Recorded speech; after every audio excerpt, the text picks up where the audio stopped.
परम आदरणीय मुख्यमंत्री श्री योगी आदित्यनाथ जी आज हमारे मध्य उपस्थित हैं। आदरणीय प्रधानमंत्री नरेंद्र मोदी जी के विकसित भारत के संकल्प को साकार करने में सर्वस्व समर्पित करने वाले परम आदरणीय मुख्यमंत्री उत्तर प्रदेश सरकार योगी आदित्यनाथ जी का छत्रपति शिवाजी महाराज की पुण्य भूमि में हार्दिक स्वागत है, हार्दिक अभिनंदन है। हिंदवी स्वराज संस्थापक वीर शिरोमणि प्रातः स्मरणीय सनातन गौरव छत्रपति शिवाजी महाराज के वंदन और पुष्पहार समर्पण के लिए मैं आदरणीय उत्तर प्रदेश के यशस्वी मुख्यमंत्री श्री योगी आदित्यनाथ जी से विनम्र निवेदन करती हूं कि आप पधारें और कार्यक्रम का शुभारंभ करें।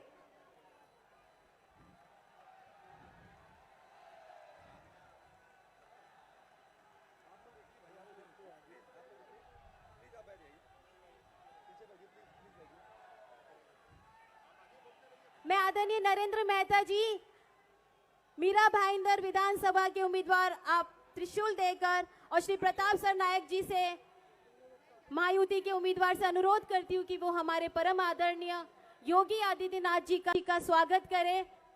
आपकी वैचारिक दृढ़ता हिमालय की अटल ऊंचाई को दर्शाती है। आपका निर्मल व्यक्तित्व मां गंगा की पवित्रता की याद दिलाता है।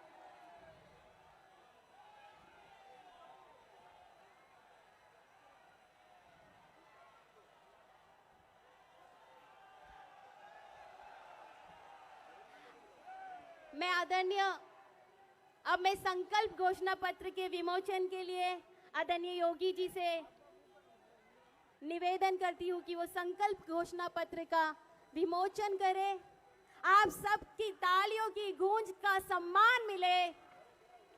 पूरे विश्व में भारत का मान बढ़ाने वाले यशस्वी प्रधानमंत्री नरेंद्र मोदी जी के आदर्शों और मार्गदर्शन पर चलते हुए उत्तर प्रदेश को विकसित राज्य की अग्रिम पंक्ति में लाने वाले परम आदरणीय मुख्यमंत्री श्री योगी आदित्यनाथ जी आज हमारे मध्य उपस्थित हैं।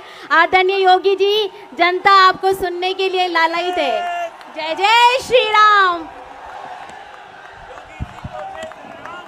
भारत माता की, भारत माता की, छत्रपति शिवाजी महाराज की, छत्रपति शिवाजी महाराज के हिंदवी स्वराज की धरा अटक से कटक तक एक राष्ट्र की परिकल्पना देने वाले पेशवा बाजीराव की पावन धरा स्वराज मेरा जन्मसिद्ध अधिकार है। गणनायक से लोकनायक बनने की यह पावन धरा जिन्होंने तिलक को लोकनायक बनाया, देश के प्रथम स्वातंत्र समर को 1857 के प्रथम स्वातंत्र समर को देश का आजादी का स्वतंत्रता समर बनाने वाले वीर सावरकर और एक विधान के माध्यम से सब समान की संकल्पना को साकार करने वाले डॉक्टर बाबा साहब भीमराव अंबेडकर की इस पावन धरा महाराष्ट्र की धरा को नमन करते हुए मैं आप सबका हृदय से अभिनंदन करता हूं। प्रधानमंत्री मोदी जी ने कह दिया है कि कांग्रेस की 4 पुस्त भी कश्मीर में धारा 370 को फिर से लागू नहीं कर सकती। इन्होंने देश को पहले बांटा, फिर समाज को बांटा, फिर आतंकवाद को देश के अंदर कहीं धारा 370 के नाम पर पनपाने का काम किया, कहीं नक्सलवाद को पैदा किया, कहीं पे अराजकता को पैदा किया और अब फिर वही बांटने की राजनीति।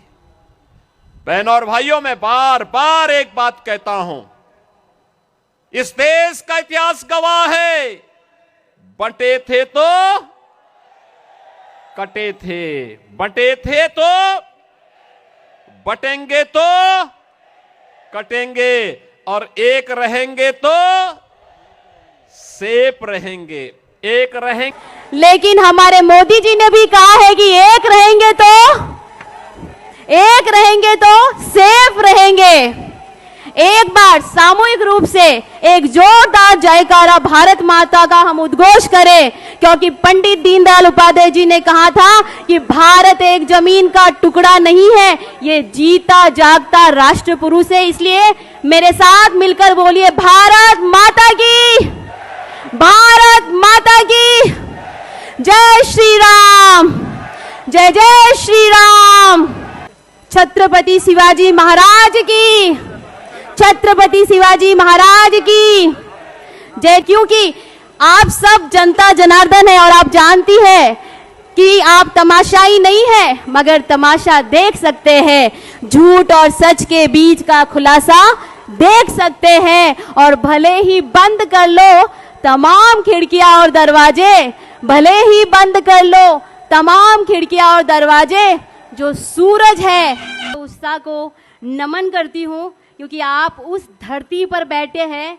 ये धरती उन वीर सपूतों की है जिन्होंने अपनी जान की परवाह किए बगैर महाराष्ट्र की रक्षा के लिए संघर्ष किया।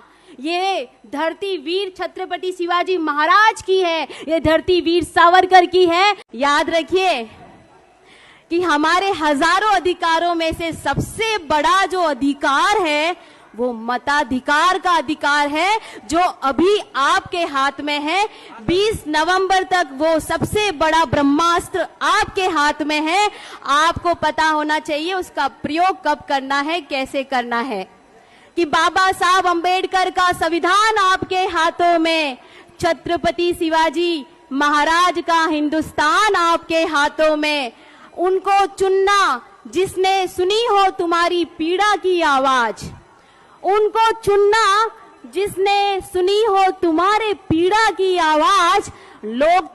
लोकतंत्र का सबसे बड़ा हथियार मतदान तुम्हारे हाथों में, मतदान तुम्हारे हाथों में। अब ये आप सभी का इस कार्यक्रम को सफल बनाने के लिए बहुत बहुत आभार।